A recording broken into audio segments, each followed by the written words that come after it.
साँझ भइल सन्झायली अङ्गनैया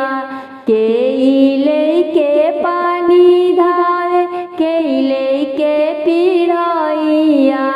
केही हाते चावर डोलावे ऐली सन्झा मैया दादीले के पानी धावे चाचीले पिढैया अम्मा हाथे चावर डोलावे ऐली घरवा मैया साँझ भइल सन्झा ऐली अङ्गनैया पावन भइले आँगना हो पावन दुवरवा